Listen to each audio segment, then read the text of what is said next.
Hey everyone, this is the Love of Cinema podcast. We like to talk movies. If you like to talk movies too, you come to the right place.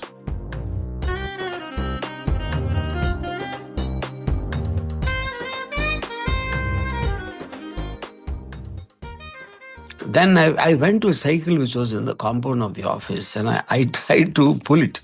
And I realized it's impossible to break the cycle chain. But then I thought to myself, I know it is impossible to break because I tried it now. Okay? But people sitting in the theater, they would try it until after they saw the film. So I thought we can get away with it.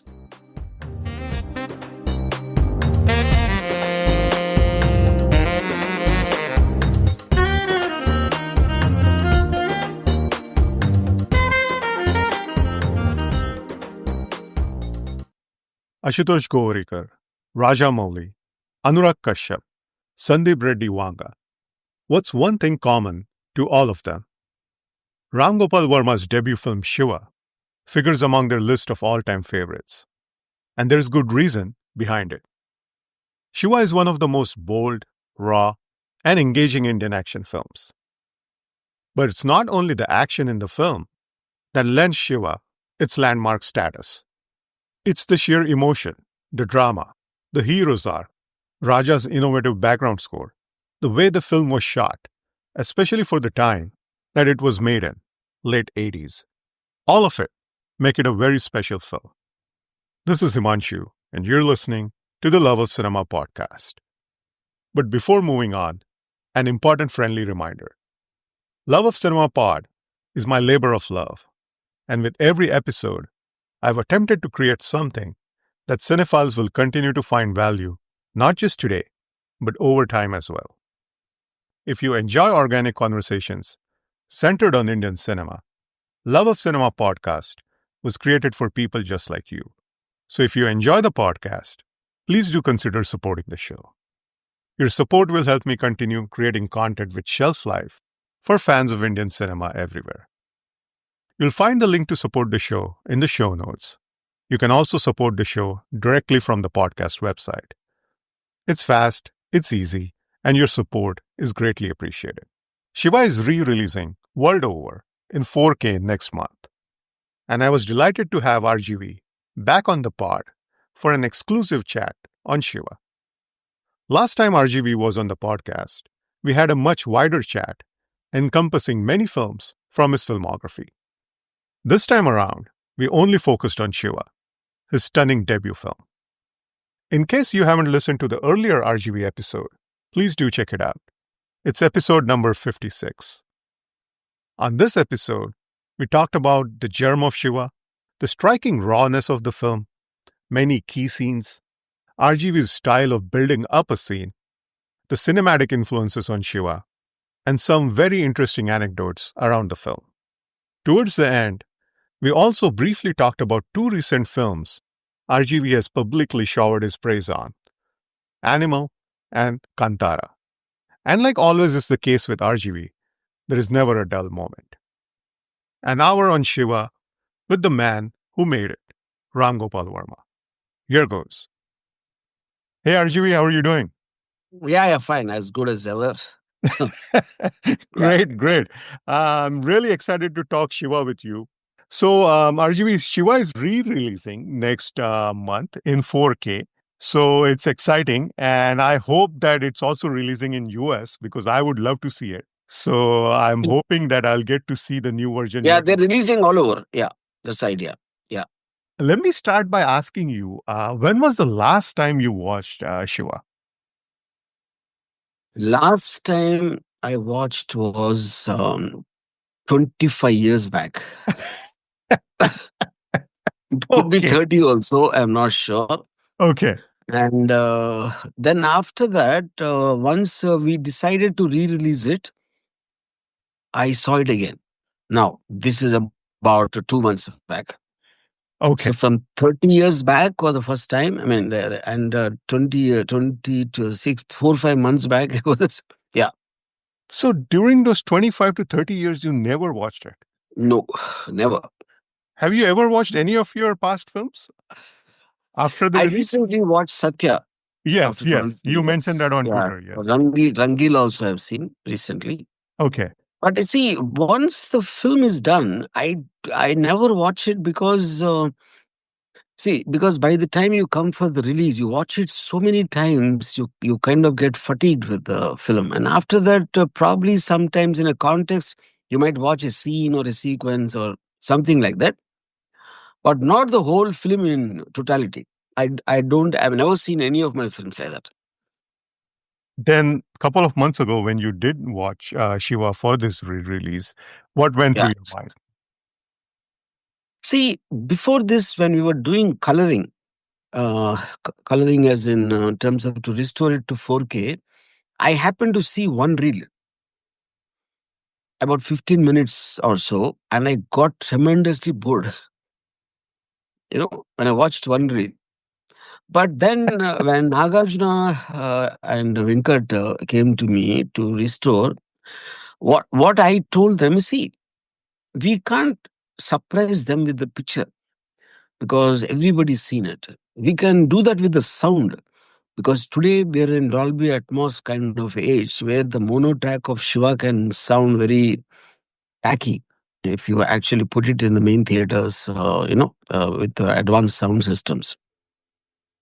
So, in the context of that, I wanted to see the whole film once again, you know, just to make notes of what all can be done with the sound and everything. And it hit me this hand, you know. And most of all, what I was surprised about the film, I recognized one aspect of it, which I never consciously realized when I was making it. And I was also surprised that one thing has never been picked up by anyone in the last 34 years, neither by me nor by anybody. The unique aspect of the main character. What that is in the film when he's chasing Chakri and in the college, and then when the principal asks, "What is all this nonsense?" All this rowdyism in class. He says that I am not Gandhi to show another cheek if someone slaps me or something to that extent. But the way he said it, no, he said something like, I'm not Gandhi to show my other cheek if I'm slapped. So that is with a compassion. There's a kind of a hurt, like he's being asked that question. So today anybody says, I'm not Gandhi to show my other cheek. You can say that with anger. Or you can say, I'm not Gandhi, like the swag.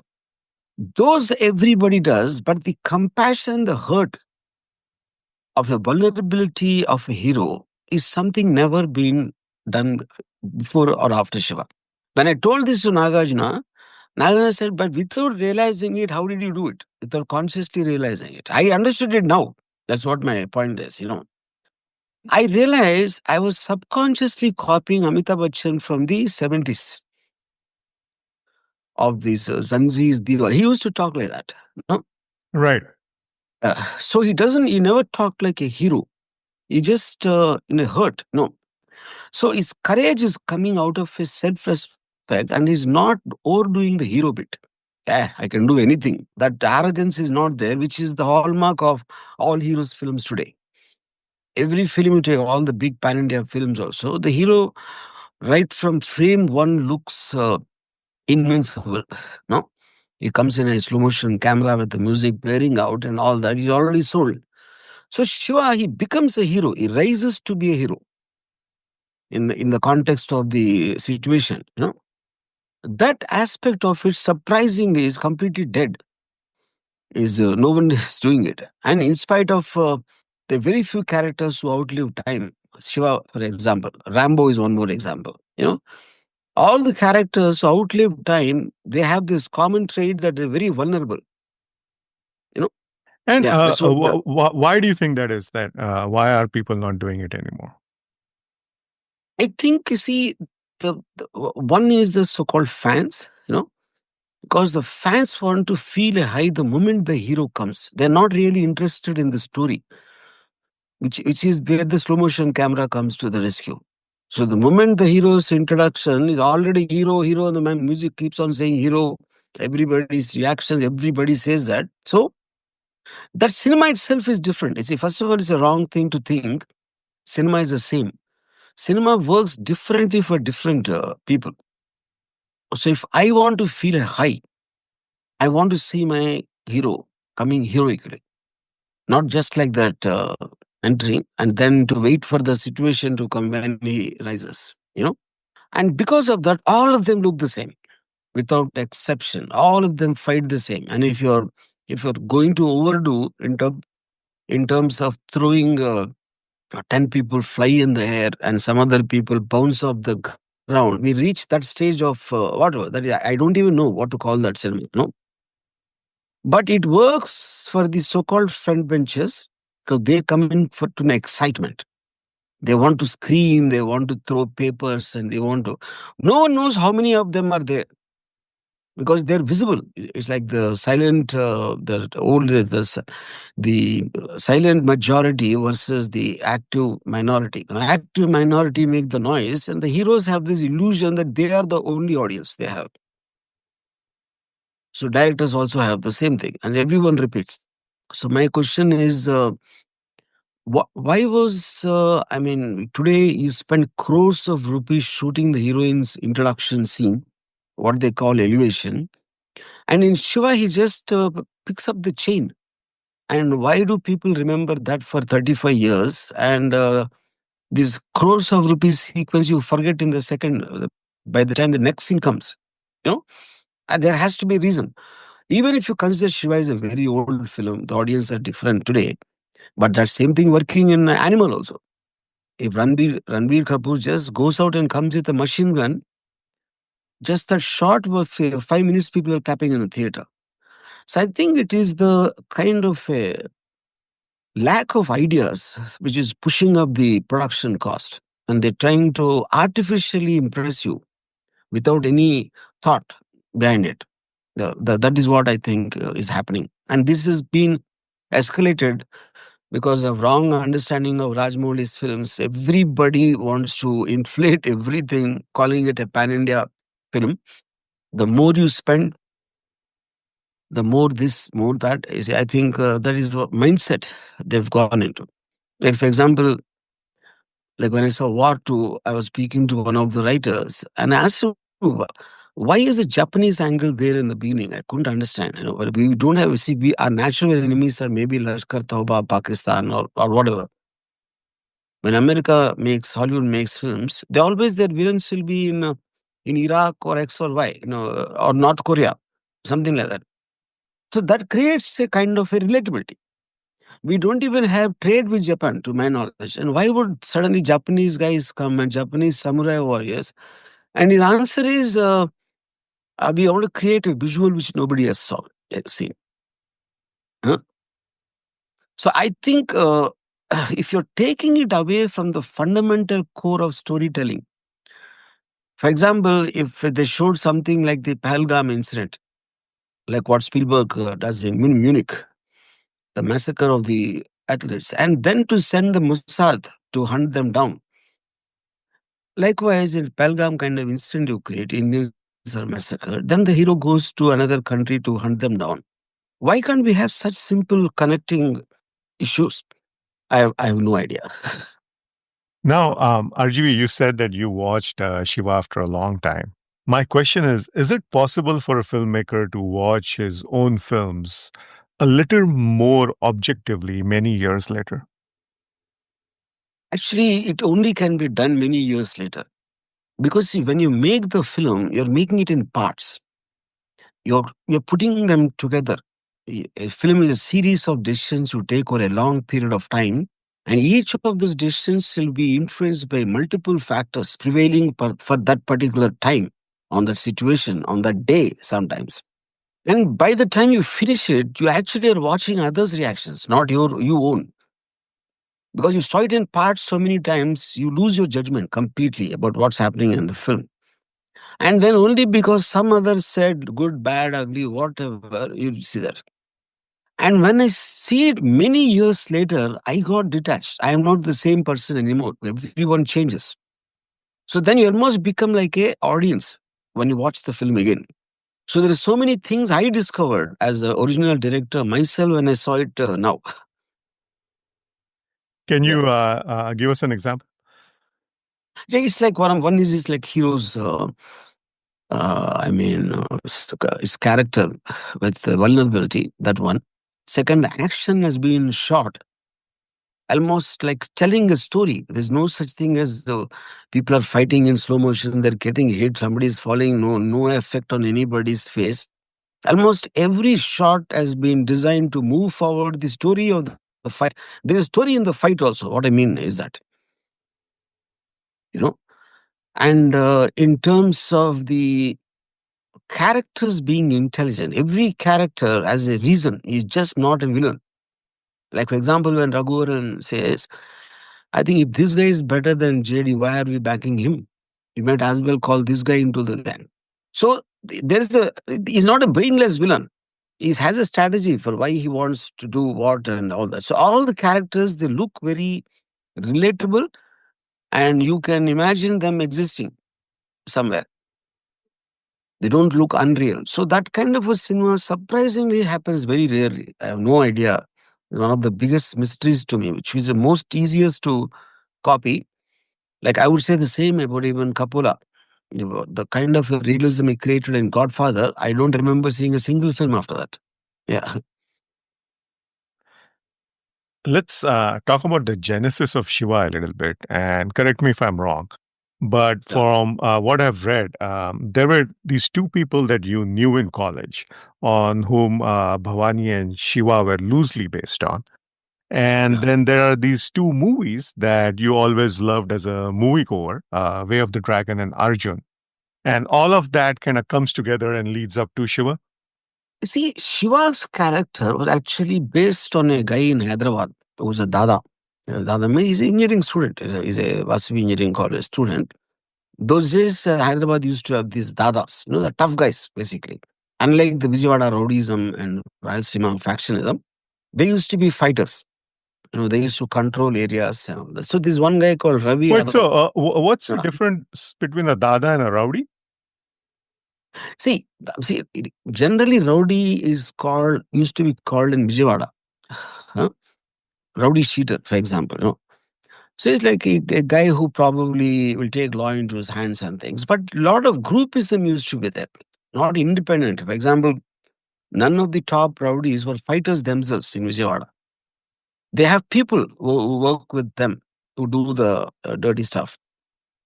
But in Hyderabad, the Dadas were mostly they're like wrestlers, they're boxers, and they used to be independent fighters. That is the reason they never grew up as big as Vijayawada rowdyism because that is organized, in the sense, yeah. So this guy called Ravi Yadav, he was my main inspiration for the character of Shiva. Okay, it's not his story, but he's a guy. He's like he never used to let Eve teasers tease girls in his area, and he's a self-styled protector of the area. Bhavani actually is not based on any character, but I took a lot of traits of Umar Sharif from Meccaner's Gold and Oh, wow. things like that. Yeah, some a guy who just kind of looks bored and this is a lanky guy and something like that. And then the story by itself, like you said, is Way of the Dragon, where Bruce Lee comes from Hong Kong to Rome and in a restaurant and some goons try to do something. He beats them up. They will go and call another team. He beats them up. And finally, in the end, he fights Chuck Norris in a solo fight in the Colosseum. I just replaced the restaurant with college. And I followed the same screenplay. And how big of an influence was Arjun on this? Arjun, definitely. Arjun and Ardhasatya also, I would say. Also Kal Chakra. Yeah, Arjun because it follows really the same pattern in terms of Sunny Deol, an unemployed guy, and he just one day he can't take anymore all this gundaism and he retaliates. That aspect of it. Even there is a cycle sequence also in Arjun. No. I wanted to shoot the cycle chase like that, and I ended up shooting it better. Kala Chakra Arjiv is by the guy who made Atank Ki Atank, right? The Godfather Yes, remake. yes. Yeah, His name is Dilip Shankar. Dilip Shankar. Yes, yes. Yeah. A lot of dialogue in that film influenced me a lot. Yeah.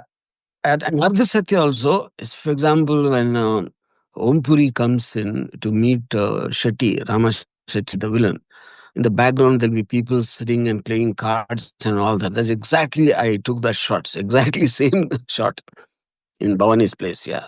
Yeah, I love that scene, and we will talk about that more later. But before that, I wanted to ask you, Shiva was your first film. Now, before Shiva, you didn't assist anyone, right? You never assisted anyone. See, I used to hang out in the shooting spots like films like Rauga Nillu and Collector Rabbi, but I never technically assisted. The reason for that is I was very bad at keeping continuity books. I say, as assistant director is a very labor job, which people just don't realize that. You know, so I was constantly in my thinking and this and that. So that kind of a job, when it doesn't appeal to you, you'll be bad at it. Yeah. But when you say you used to hang out, like, were you hired by the set, or you were Yeah. just like No, no, hanging no. out to learn things? I was hired in a sense, like, much before those films started, I was running a video library and they became my friends. Surendra, the producer, and I met Nagarjuna. So, and they used to respect me a lot in terms of my knowledge about cinema. I used to keep talking hours, and used to see things in films which they never saw. So they had a tremendous impression on me on a personal level about my knowledge. Because of that, when they asked me to come and join an assistant, I did, but I never did the assistant's work, which is how I got to hang out around the sets. And so you never did like anything, like short films were not a thing back then, right? Like shooting No, short of films and course everything. not. No, Yes, no, yes. no. Now, Only one thing I did, I tried to test myself by shooting one scene for myself on VHS video. And just to test myself whether I can do what I'm talking. And I took some dummy actors and I shot one scene. It came out so bad. I mean, I was, no, I was petrified. Nagarjuna or somebody will see that, what I shot, and my reality will come out. And I broke the cassette and took out the spool of tape and I just burned it so that that secret will be there is no forever be record of buried. it. Yeah. Yeah. That was your short film, I guess. Yeah. But I realized from that what exactly was wrong. So that was like a test for me. What I did for myself. Yeah. Now that's fascinating for me because one of the thing that really stands out about Shiva, even when you watch it now, like almost 30 years now, since the 35 years since the Yeah. movie released, is the rawness of the film. Like how did you keep it so real, especially for those times? Like for example, the first thing that when I watched this movie again 2 days ago for our chat that I noticed was that Bhavani's joint is a dilapidated building. It's not Yeah. some big shiny flat, which is probably what you would see in a Hindi film of that time. And so all that rawness, like where does that come from? Where does the realness come See, from? I always was very insistent on one thing when I keep using the word relatable. No, it is something when the ambience, the atmosphere, and the look of the location around the character adds a lot, in my opinion, which is what I used to observe in English films or even the films what we mentioned just now, like Arjun. If they're just near a tea stall or something, sitting on benches having tea, that brings in the new real reality of probably these characters really exist. That is how it works on the audience's mind. So in my college days, we and we another gang had a fight, and we were waiting at this place called Bain Center, you know, and a ambassador car came and stopped, and one guy got out, and our rival guy also came with him. You know, the guy who got out is in his 40s with a beard, and he started adjusting his lungi in his dhoti or whatever, and was looking at us with a slightly amused look in his eyes. And then he came, and our main guy, he called his name. See, you just come here for study. Your parents would have worked hard to get you here. Why do you want to get into local politics? Hmm? And he squeezed his cheek. you know, and he made both of them meet and gave them a kiss. Hmm? And the fight was over. So we were scared of this one guy coming. Why? Because we don't know who is. But what scared us is a confidence he has that he can handle. He's not scared to see some 15, 20 people armed. And he came and talked to us like kids. We are kids. We were kids. It's not that that's not true. You know? So that is why what I took in the Ganesh character in Shiva. That guy's body language, how he spoke. And so he says, Chudu Chadukota Gocho. So he's talking down to a student. Don't get into thing. A rowdy talking to student like that. You know? So likewise, almost every character, either there is a reference of a film or someone I saw in real life or someone something I heard, all of them were like that. Even the beating of Naresh, it really happened in our college time. Yeah, Now, while we are talking about the rawness of the film, one of the things that I noticed was the absence of background score during pivotal moments, and that yeah, kind of accentuates the tension. It feels more real correct. and Uh, less real. Was that a conscious decision? Like what went into? See, this I give credit to Ilayaraja because Ilayaraja, strangely, because though it's a lot of action, when he first saw the film, he came out and said the first thing he said, "We'll do very little music." He said that was a surprising thing to hear, from a music director. But we showed him with the sound effects. Sound effects were already done for the film, and he saw it with the sound. And it said, sir, I asked him why, sir. So he said, see, if you're constantly talking, nobody will listen. If you talk once in a while, people will listen. So I want to put music once in a while in this film, he said. No, which is a great in theory, but it worked like magic because the sound almost worked like music in a sense. Yeah, And it's not only immersive; it also like I said, heightens the tension. So in terms of the build-up, it really works wonders. yeah, Now, RGV, one thing I again noticed while watching this movie a couple of days ago is like how often you're reminded of Satya and Company, which came yeah, much later, 10 to 15 years. But, I'll just give you a few examples. I mean, there are just some like really telltale scenes, and then there are some subtle ones that, kind of reminded at least me about yeah, Satya and Company. There's that one scene, where Bhavani tells Nanaji, हमारे धंधे में सबसे जरूरी चीज है डर, and yeah, which is essentially what Satya and Company is about. And if I'm not mistaken, there is a similar line in Company, right?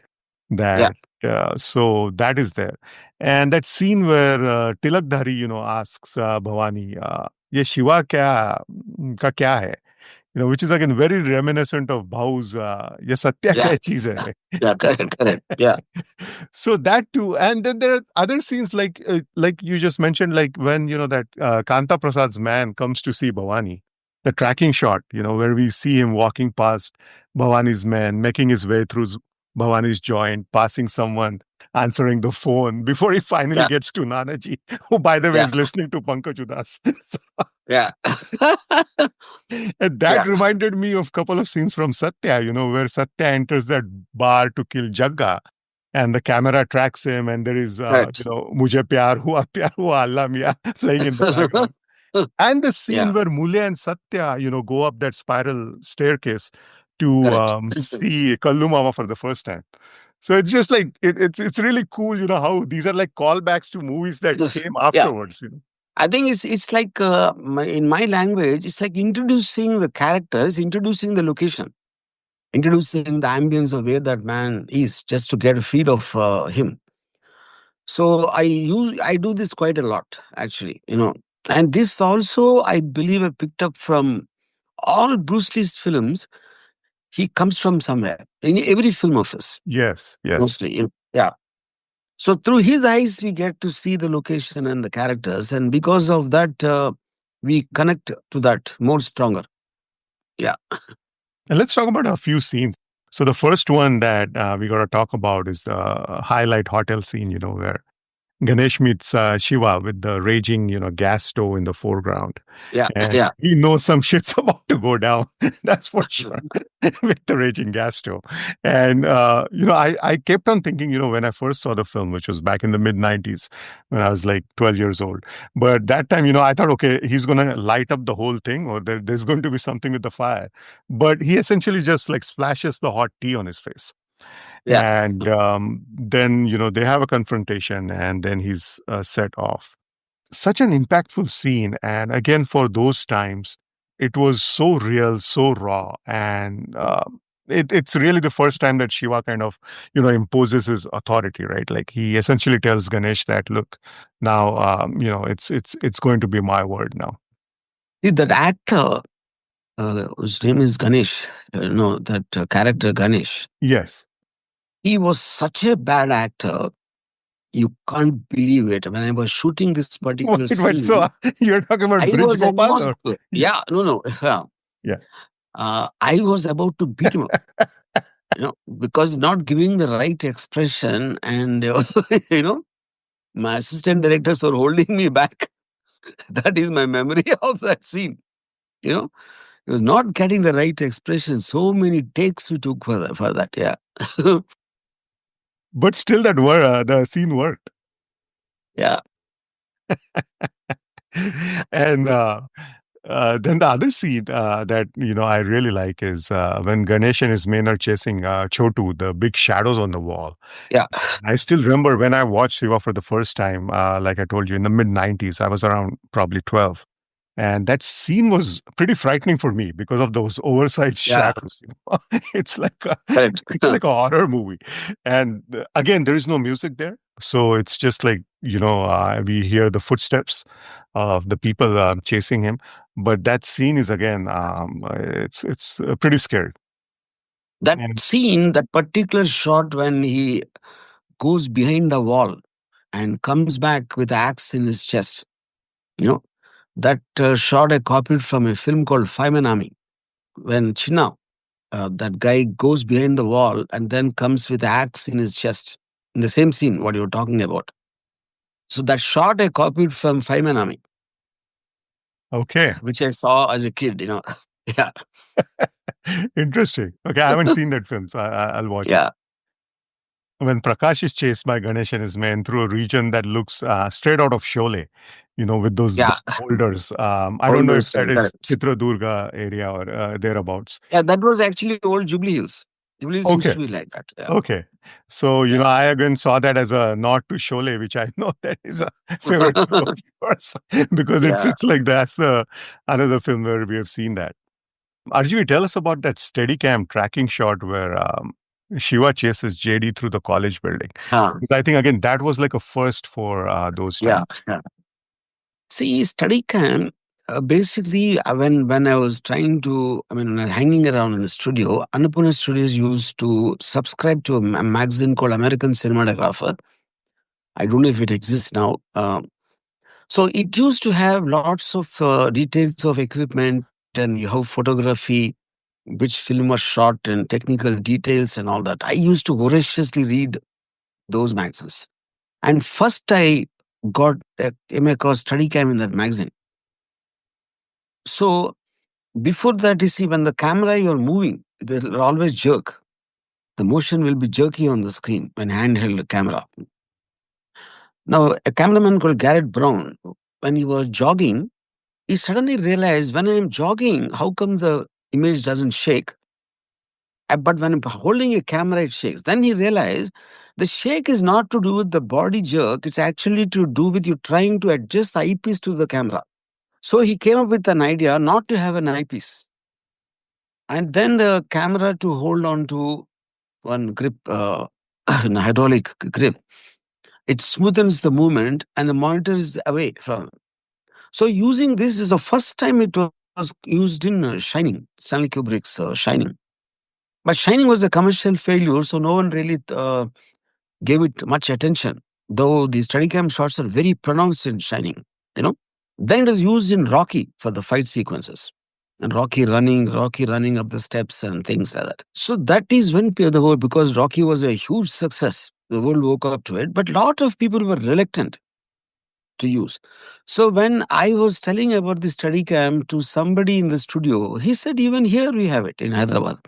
I said, what the fuck are you talking about, He said, yeah, nobody uses it. Then I went to that services and said, you have a study cam and it is there. He said, no one takes it. As a cameraman reluctant to use it because it takes away their stardom, because Steadicam operator is different.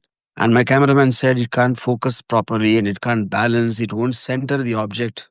Press it in a chase sequence or something. Why do you need it to be so perfect, the movement? You know?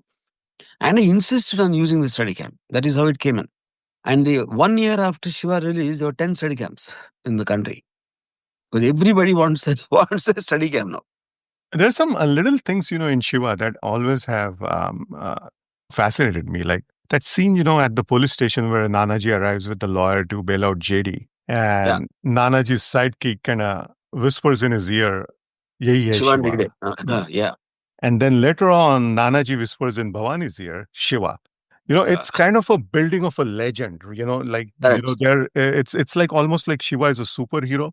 Yeah. And, they are like kind of letting the other person know that that's Shiva, that kind of a thing. Yeah. Was that something that was scripted or was that something that you thought about No, on the that is right from the beginning when I narrated the story. It was there. See, because I didn't think of it consciously. I was trying to build up a hero. From the reaction after it says Ye Shiva, the look on Nanaji's face, it looks like how seriously he's taking and what he might have heard of him before and things like that. So when that guy says Nanaji has that expression, and Nanaji tells Bhavani also has that expression. In a way, you're right. It's like building a legend, but at that time, I was more interested in the characters' reactions when they hear his name. Yeah, And then it obviously, it kind of plays on our minds as well, because you yeah, slowly see like Shiva is transforming from this just a college student, he's a brave college student, correct. but now he's really getting bigger than life. There's this interesting thing you do in many of your movies, not just Shiva, which I've always liked. And I think we might have talked about this last time you were on the pod. Yeah, But you take an actor who has a certain image and put them in a position which flies in the face of that image. So, for example, in Shiva, a person of power, a politician like Kanta Prasad, who's played by Goga Kapoor, who has an imposing presence and a commanding voice. And he finds himself completely helpless yeah, when suddenly he's stabbed in cold blood by, Bhavani. And what it does is that it kind of tells you its characterization of Bhavani, right? Because yeah, it like kind of scares the shit out of you in the sense that, correct, okay, correct. Bhavani is not somebody to be messed with, because he will just take down somebody like Goga Kapoor, like some Yeah, like a politician like Kanta Prasad. And Shiva was your first film, so you have been doing that since then. And then there are many examples, like I think in Bhoot also, the first time we see that Ajay Devgan, is scared shitless. It's a very strange feeling because you've never seen like Ajay Devgan like that, yeah, because yeah, he's such like a macho figure. And then the same thing with Bachchan in that segment in Darna Zaruri Hai. So I think you yeah. do this quite often, where you have these like people who are larger than life, but suddenly you do something to them that flies in the face of the Yeah. image that they have. This I took from Mahesh Bhatt made a film called Kabza. No? Yeah, yeah. Yeah, yeah. In that, there's a scene where Paresh Rawal kills Anupam Kher. Oh Now, yes, yes. Anupam I love Kher that is a scene. senior Yes. actor. Yeah. Oh yes. Paresh Rawal is upcoming actor. So I realized by killing Anupam Kher, who's a senior actor, suddenly Paresh Rawal becomes even bigger. Yeah, it is inspired from that scene. I never thought of that, RGV. I mean, I Yeah, love that scene, but that never came into my mind yeah, as that being the same funda as this. yeah, So that's very interesting. Yeah, yeah, yeah. The scene where Rohini Hattangadi, slaps Girija Shankar, the police inspector. That's the only scene where we see her, right? That's the only scene that she has. yeah. Uh, Correct. that's the only scene she has. Yeah, But it's still quite an impactful scene. And that's, again, that's a that scene scene, that's. that scene I took from Jaws. In Jaws, when the police Yes, chief, yes. when that woman's kid dies, eaten by the shark, and when the police chief comes, and she comes and argues the chief, and she slaps him and says, Yeah, "You it was knew your they would duty too. eat Yeah, shark." Yeah, yeah. There's exact copy from that scene. yeah. Okay. Yeah, it's funny that now you mentioned it, but that's a great scene. I mean, that again is just a small scene where, and that's the only scene where she features in, but that Yeah. says a lot. So I really loved that scene. And the cycle chase you said was inspired by Rahul Raval's Arjun. Y- Yes. Yeah. How hard was it to shoot that cycle scene? When I see it now, I'm wondering how we shot it actually. I'm not able to understand, because at that time the vacuum grip was there, to be attached to a jeep, or things from the pedal to the face in movement to Nagarjuna is riding along with the kid to go to his close up. I'm surprised actually. I can't recall even with today's technology how those things can be achieved. So do you have And any it was memory shot. of how It you was guys did that? it was a very slow. It was a very low number of unit people.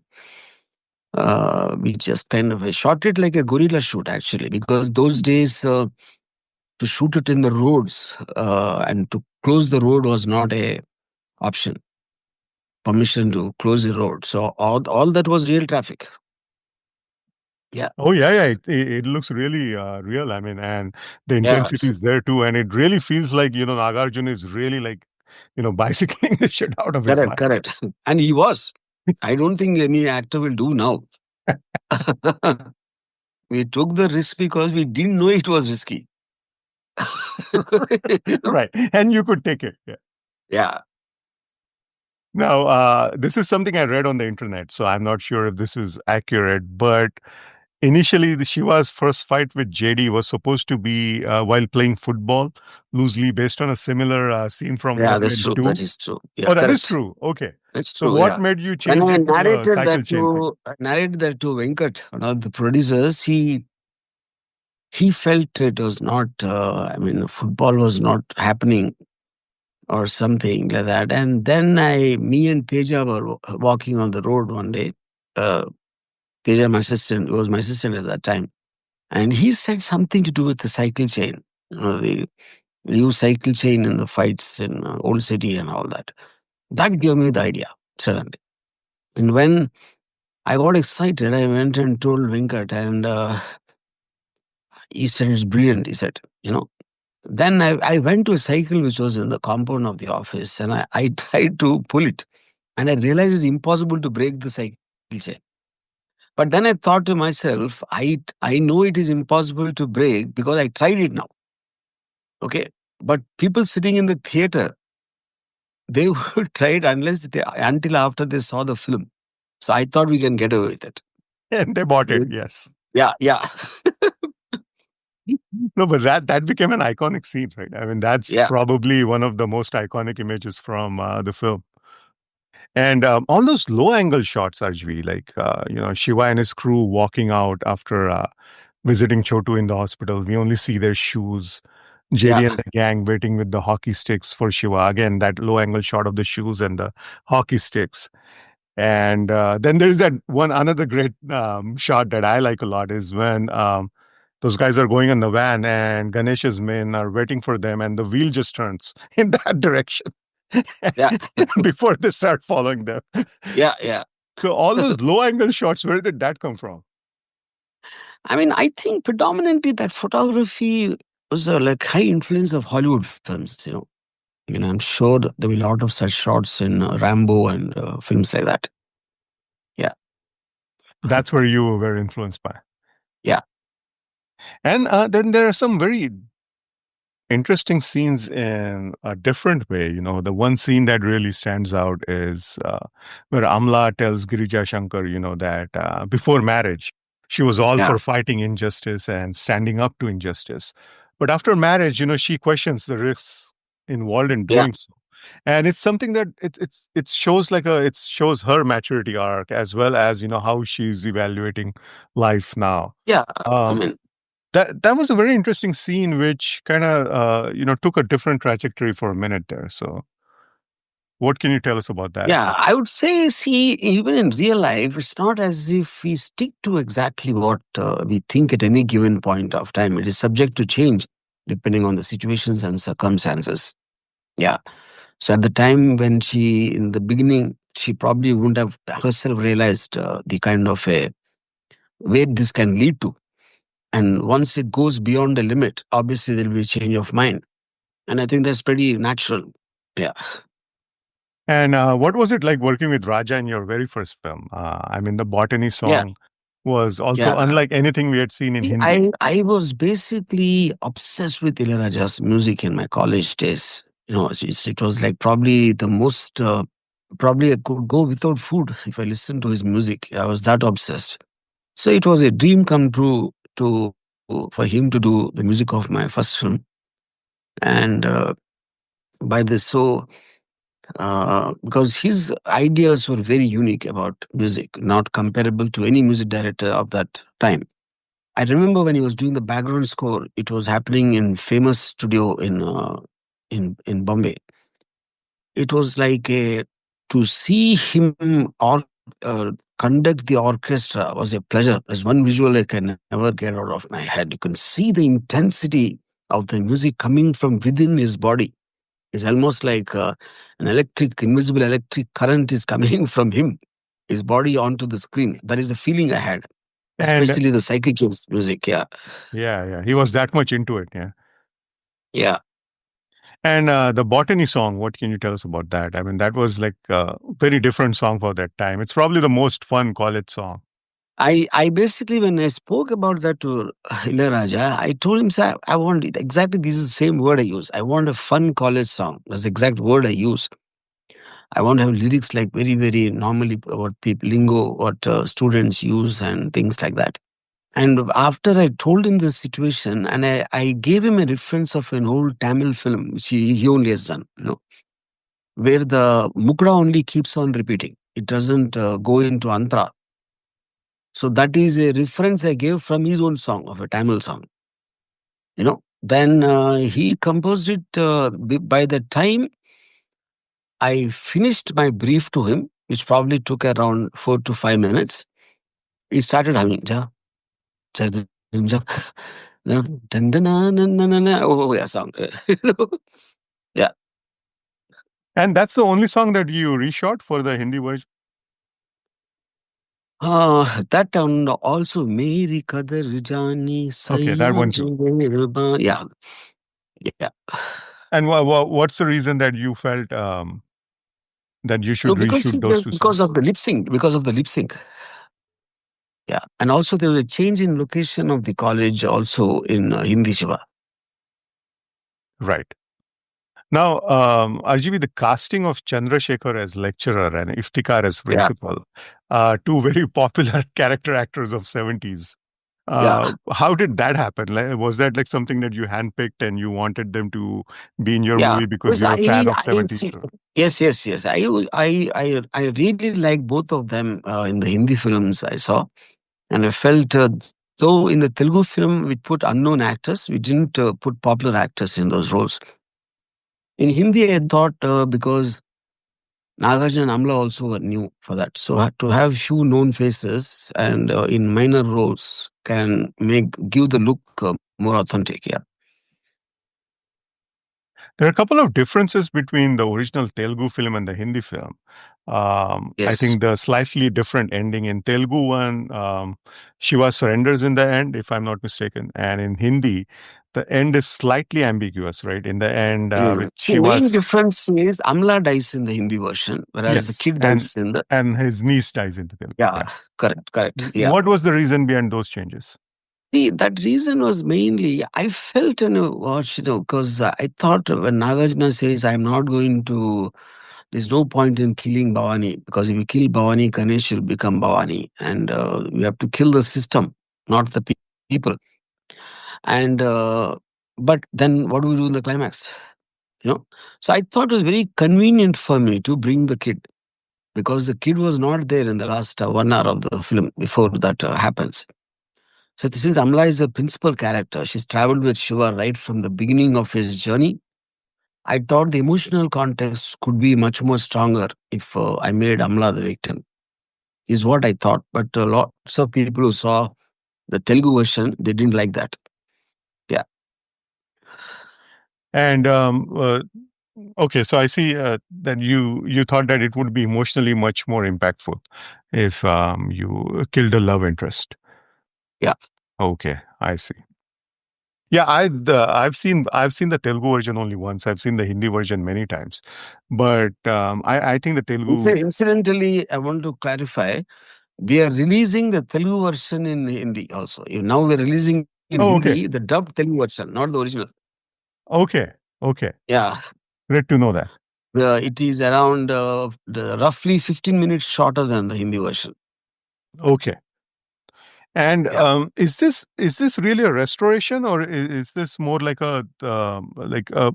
Can you tell us more about the 4K Yeah. See, re-release? restoration is as far as the color is concerned, but what important thing we have done, which to my knowledge no one has done, we redid the entire sound effects, like I was explaining.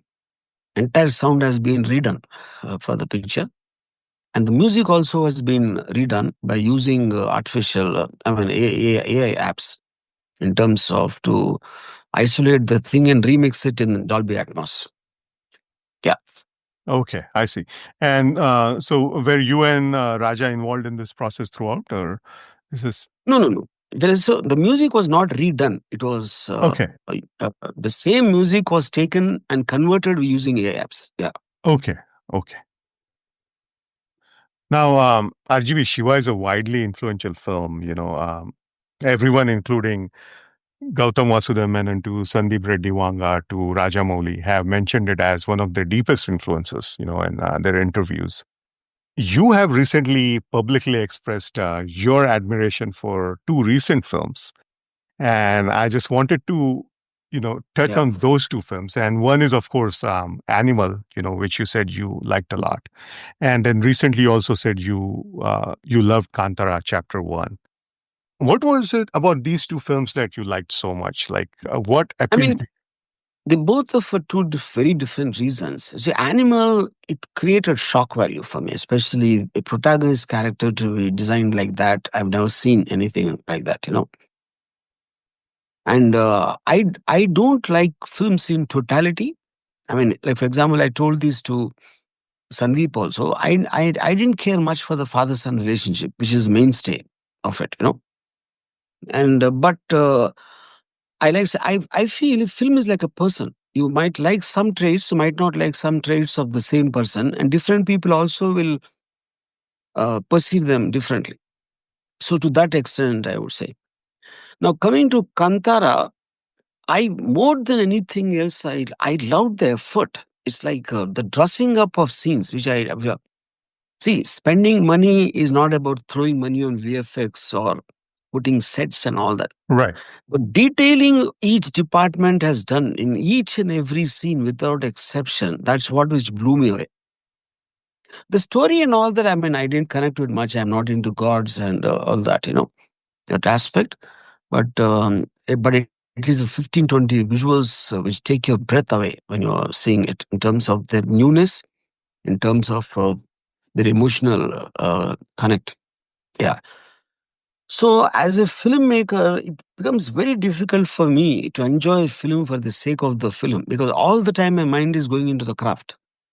You know, it becomes very tough unless I connect so much to the subject, which is not the truth in both the cases. Yeah. Can you give me an example of one particular scene from each film that really stunned you? Like you said, okay, oh wow, what's I going would on say here? in Animal, it's for me the violence with which Ranbir Kapoor kills in the climax in terms of his facial expression, you know, the rage and all that. That and I mean, I would say many scenes. I love that scene of him bringing the machine gun into the college. I love the when he goes around naked walking at his home. So there's a lot of shock value scenes. I mean, and there's nothing wrong in that. So I would say independent scenes, many of them allowed. And in Kantara? In Kantara, of course, the possession scene, which has to be the highlight, because that kind of an emotional nakedness, it's very difficult for any actor to show. Emotional nakedness, I mean, not care about it, can easily look funny if it goes wrong.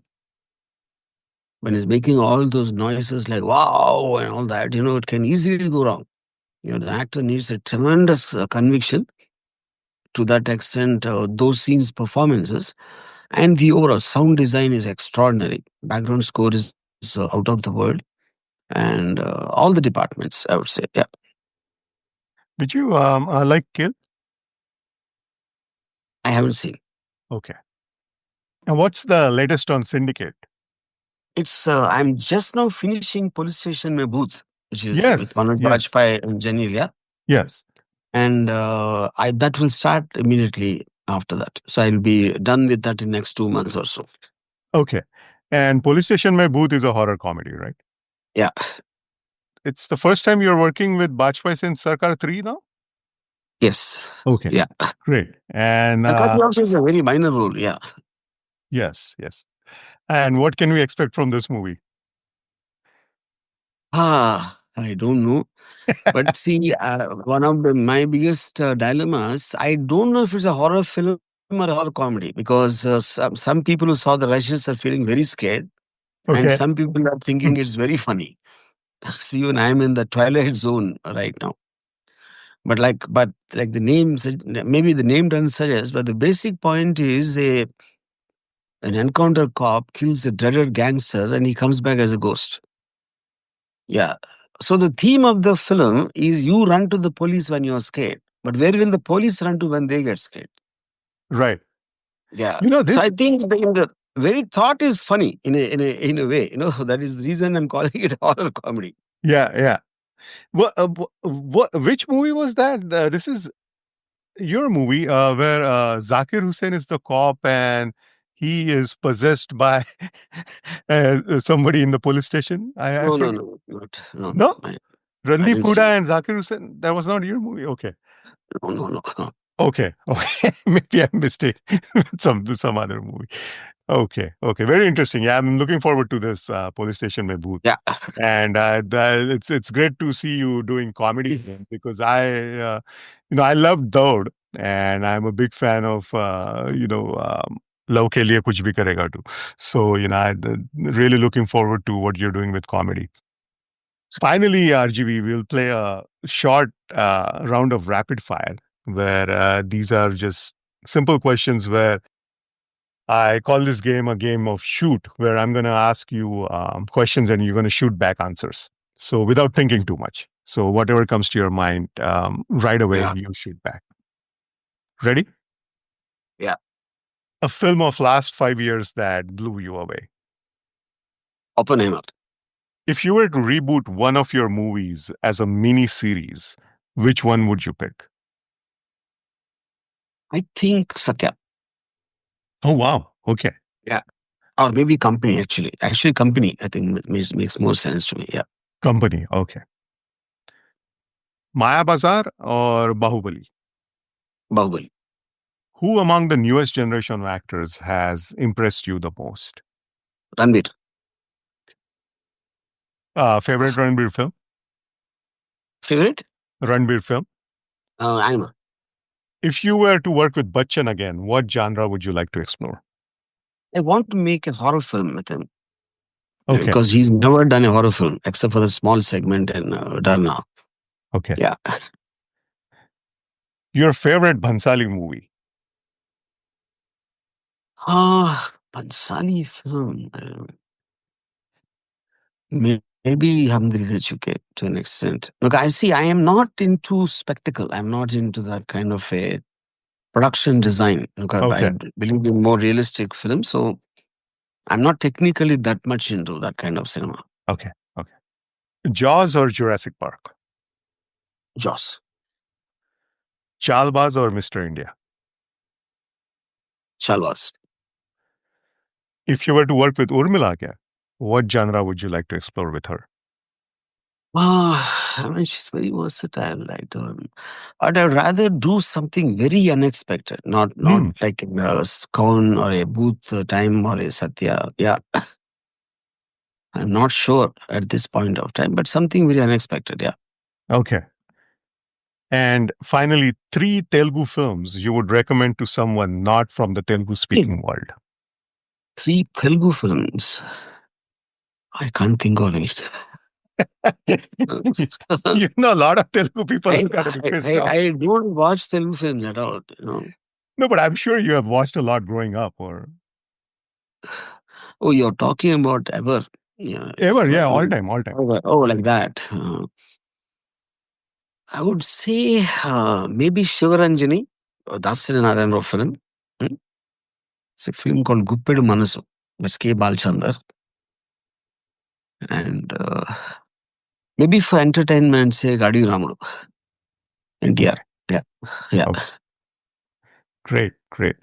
Well, thanks a lot, Arjvi. That's all I have Yeah. today. This was great chatting Shiva with you, and really looking forward to the re-release. If you liked the episode, do spread the word on social media, and don't forget to subscribe to the podcast wherever you listen to your pods. Also, please do drop us a review when you get a chance. You can follow me on Twitter and Insta at loveofcinemasf8. You can reach me by email with your suggestions and comments, and you will find the email ID in the show notes. That's the episode. This is Himanshu, signing off, and like always, thank you for listening to the Love of Cinema podcast.